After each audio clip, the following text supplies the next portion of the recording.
घर की औरत पार्ट 2।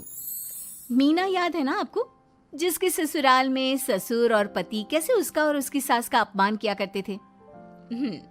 वैसे तो मीना को नौकरी की इजाजत मिल गई थी, लेकिन मीना, ये क्या है? खाना अभी तक नहीं बना। कब से मैं यहाँ बैठा हूँ कि नाश्ता कर लूँ।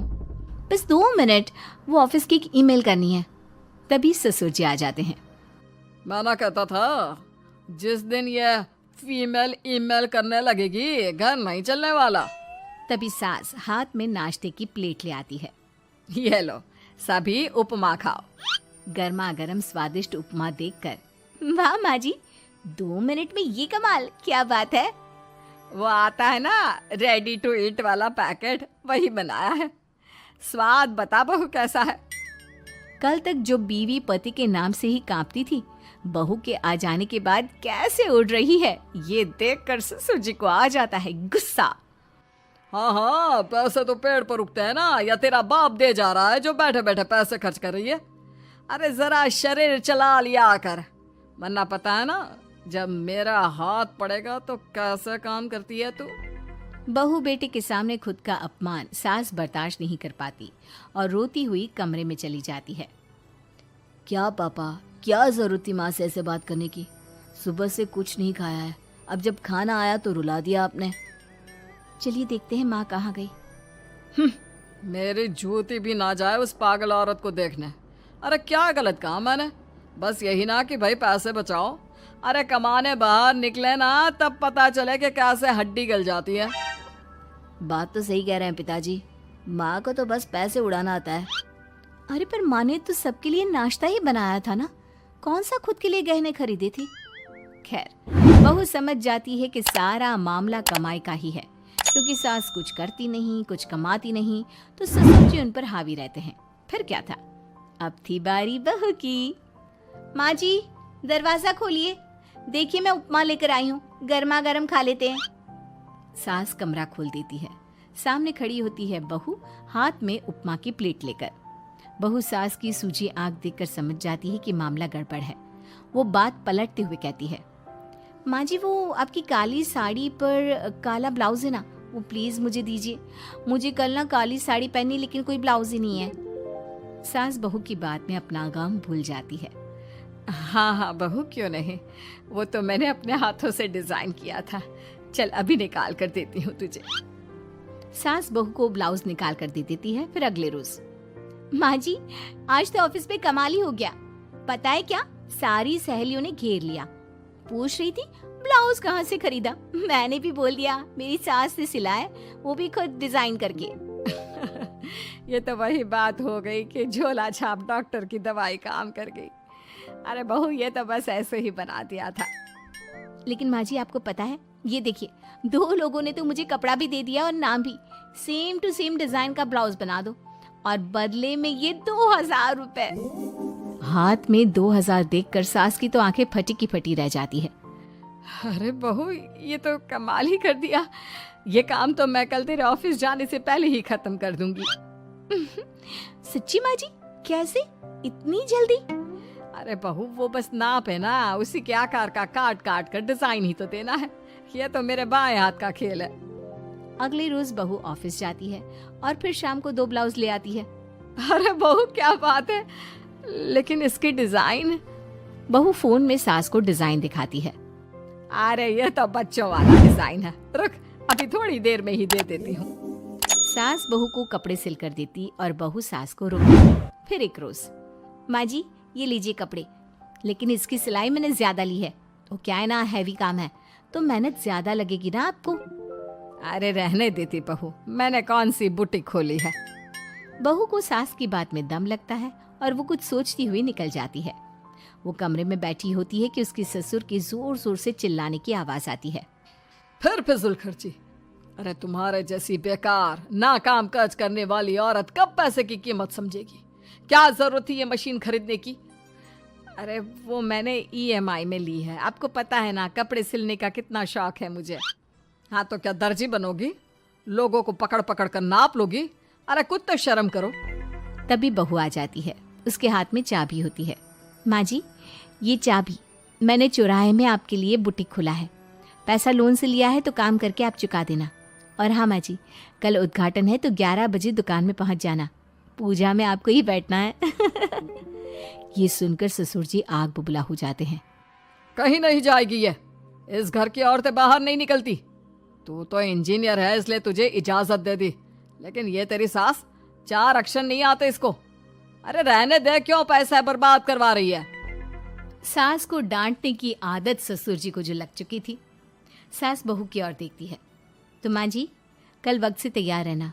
ससुर जी, आप ही तो माँ जी को कहते थे ना उन्हें पैसे की कदर नहीं है, तो अब वो खुद ही कमाने जा रही हैं। अरे और क्या पापा, देखिए मीना ने कितना अच्छा बुटीक खुला है माँ के लिए। अरे रहने दो, ये कुछ नहीं कर पाएगी, गंवार कही की। ससुर की रजामंदी ना होने के बाद भी सास काम करती है, लेकिन ससुर भी ससुर होता है। एक रोज सास देर से घर आती है। कहाँ घूम रही थी? या कोई वक्त है घर आने का? घर का ठेका क्या आप मर्द लेंगे? अब लगोगी रसोई में, क्योंकि तुम्हारी बहू रानी भी नहीं आई अभी तक। पापा, आज बाहर से ही मंगवा लेते हैं। आज बहुत ज़्यादा काम था, किसी की शादी का पूरा कपड़ा सिलना था। कल उन लोगों की ट्रेन थी, खुद बैठ कर काम करवा कर गए हैं। बहू, ये पैसे हैं आज के गल्ले के, ज़रा संभाल ले। ससुर देख रहा होता है कि कैसे कल तक जिस औरत को वो बुरा भला कहकर डरा कर रखता था, वो आज उससे ज्यादा कमा रही है। देखते हैं कितना दिन कमाती है। ससुर अब रोज कोई ना कोई ऐसा काम करता जिससे सास का काम बंद हो जाए। फिर एक दिन, हे भगवान, 10 बज गया, बुटीक खोलने का वक्त हो गया है, लेकिन ये मेरी साड़ी, इस पर ये क्या गिर गया? पता नहीं किसने क्या डाल दिया, अब क्या करूं? सास दोबारा अलमारी से दूसरी साड़ी निकालती है, फिर उसे प्रेस करती है और किसी तरह बुटीक पहुंचती है, जहां पहले से ही कस्टमर खड़े होते हैं। अरे क्या हो गया?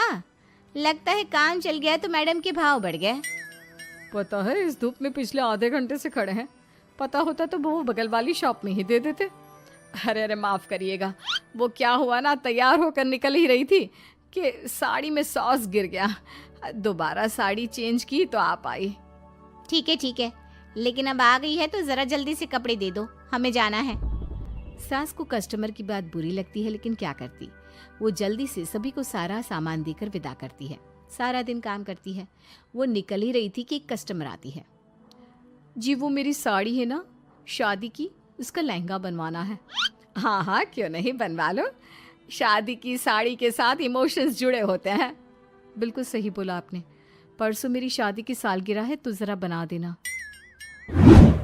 अरे नहीं नहीं, इतनी जल्दी कहाँ तैयार होता है शादी का लहंगा, कम से कम 4 दिन तो। देखिए, आप 2 दिनों में जितना कमाती है ना, वो मैं आपको 1 दिन में दे दूंगी। बस मेरी ये शादी की साड़ी का लहंगा बना दीजिए। सास को भी अब पैसे की लालच आ जाती है। वो सोचती है कि वैसे भी कोई अर्जेंट काम नहीं है तो वो मैनेज कर लेगी। अब ठीक है, नाप दे दीजिए। औरत नाप देकर वहां से चली जाती है। सास सोचती है कि घर जाकर रात में काम करेगी। ये सोचकर वो उस औरत की शादी की साड़ी घर ले आती है। वाह, अब काम घर पर भी ले आ रही हो। हाँ, लेकिन घबराइए नहीं, घर के काम में कोई असर नहीं होगा। सास घर का काम करती है, बहू के साथ खाना बनाती है, खिलाती है, और फिर क्या बात है सासू माँ, बड़ी जल्दी जल्दी काम कर रही हैं आज। सास बहू को सारी बात बताती है।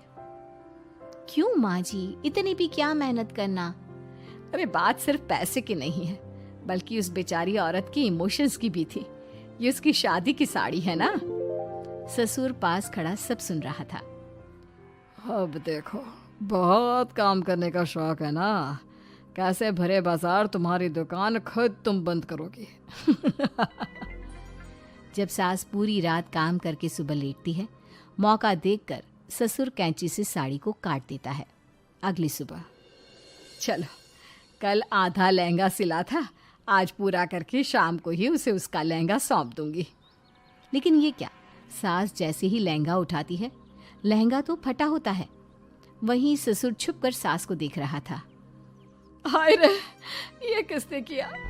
ससुर छुपकर हंस रहा था। बहू देख लेती है और ससुर के पास जाती है। पिताजी, आपसे ऐसी छोटी हरकत की उम्मीद नहीं थी। आप खुद ही दुकान बंद करेगी। ससुर वहां से चला जाता है। सास भी वहाँ आ जाती है।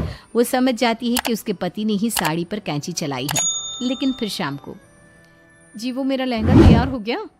हाँ जी, मैं तो कहती हूँ कि आप एक बार लहंगा पहन कर भी देख ले। औरत लहंगा पहन कर आती है और खूब खुश हो जाती है। अरे ये लहंगा है ना अंकल जी कमाल का, आंटी जी ने बनाया है, बिल्कुल लेटेस्ट डिजाइन। औरत सास को ढेर सारे पैसे देकर चली जाती है। लेकिन मैंने तो ये औरतों का फैशन है, कहीं से सिल दो या कहीं से काट दो, फैशन ही होता है। चलिए शाम का खाना मेरी तरफ से, आज आपका जन्मदिन है ना, रिटर्न गिफ्ट तो बनता ही है।